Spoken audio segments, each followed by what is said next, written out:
ঈদের ছুটি এমনিতেই নর্মালি ছুটি পাওয়া হয় না, আর এবার ঈদের যেহেতু ছুটিটা অনেক বেশি, 10 দিন ছুটি, তাই এবার অনেক বেশি পর্যটক। তো যেহেতু আমরা প্রকৃতিপ্রেমী, ভ্রমণ পিপাসু, তো সেই ক্ষেত্রে অনেক পর্যটক থাকা সত্ত্বেও খুব ভালো লাগছে। আমার প্রথম আসা কক্সবাজারে, অনেক মজা লাগতেছে, অনেক এনজয় করতেছি, অনেক মানুষের ভিড়ে অনেক ভালো লাগতেছে। আসলে আমরা সমুদ্রে কক্সবাজারে বেশ কয়েকবার এসেছি। আসলে এটা এমন একটি স্থান যেখানে বারবার আসলেও মনে হয় যেন বারবারই আসি। আমার কাছে অনেক ভালো লাগতেছে। আমি কল্পনাও করতে পারি না যে না আসার পরে এতগুলো মানুষ দেখবো, এত আনন্দ পাবো। আমার তো খুব ভালো লাগতেছে, ঈদের ছুটি পাইছি, এর জন্য ছুটি কাটানোর জন্য এখানে আসছি। খুব ভালো লাগতেছে, মানে এত লোকজন ভাবতেই পারিনি এত লোক আসবে। আমরা ভাবছিলাম ফাঁকা হবে। এটা পৃথিবীর সবচেয়ে বৃহৎ সমুদ্র সৈকত, এই জন্য আর প্রতিবার আসতে ভালো লাগে, সেই জন্য পরিবারের সবাই মিলে আসছি ঈদের ছুটিতে। আসলে বাংলাদেশে এত জায়গা থাকতে কক্সবাজার কেন আসবো, এই প্রশ্নের উত্তর যদি দিতে হয় তাহলে বাংলাদেশের সর্বশ্রেষ্ঠ সমুদ্র সৈকত হচ্ছে আমাদের বাংলাদেশের এই কক্সবাজারে। এটার সৌন্দর্য আসলে বলে শেষ করা যাবে না। ওর সমুদ্রের মতো বিশালতার মতো মনটাও যেন ওরকম সুন্দর হয় থাকে, সেজন্য আসলে ভালো লাগতেছে। একটা বড় একটা ছুটি পাইছি, এর জন্য আসছি, ফ্যামিলি সব ভালোই লাগছে। আমরা সুগন্ধা, লাবণী, কলাতুলি পয়েন্টে 3 বিচে কাজ করে যাচ্ছি।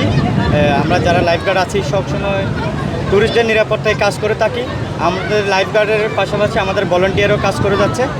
সো আমাদের দুই পাশে রেড অ্যান্ড ইয়েলো ফ্ল্যাগ দেওয়া হয়েছে, যে এতগুলি মানুষ, অনেক লোকজনে বিভিন্ন জায়গায় নেমে যাচ্ছে, বিপদে পড়তেছে। এরপরেও আমরা চেষ্টা করতেছি ওনারা যেন কোনো ধরনের বিপদে না পড়ে, গোসল করে যেন সুস্থভাবে চলে যায়, এটাই চেষ্টা করতেছে।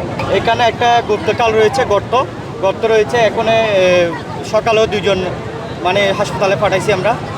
তার কারণ হচ্ছে এখন অনেক ট্যুরিস্ট জানে না যে এখানে লাইফগার্ড সার্ভিস কি, আমরা লাইফগার্ড কি। বাসি দিলে, হুইলচেয়ার দিলে ওনারা বুঝেই না। এখানে যারা টিউব ব্যবসায়ী আছে মনে করে ওনারা থেকেও বাসি আছে, ওনারা যেভাবে বাসি দেয় আমাদের বাসিটা ওরকম মনে করে। তো তার কারণ যেটা গর্ত আছে, গর্তের মধ্যে ওনারা বিপদে পড়ে যায়। আমরা যখন সতর্ক করতে যাই ওনারা সতর্কটা মেনে নেয় না, তখন গিয়ে বিপদে পড়ে গর্তের মধ্যে। দেশ জুড়ে তোলপাড় ওয়ালটন ফ্রিজ কিনে আপনিও হয়ে যেতে পারেন মিলেনিয়ার।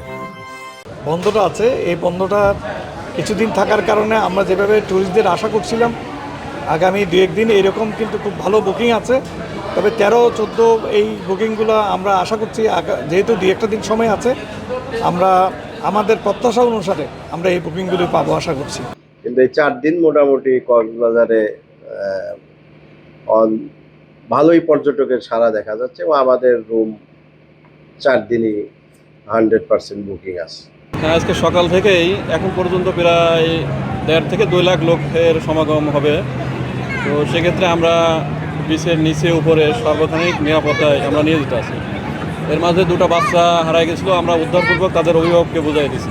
তো নিরাপত্তার দিক থেকে সর্বোচ্চ আমরা যেটা সেবা, আমরা সেটা সেবা দিচ্ছি। আমাদের কাছে যে যখন আসতেছে আমরা সেই সেবাটাই আমরা দিচ্ছি।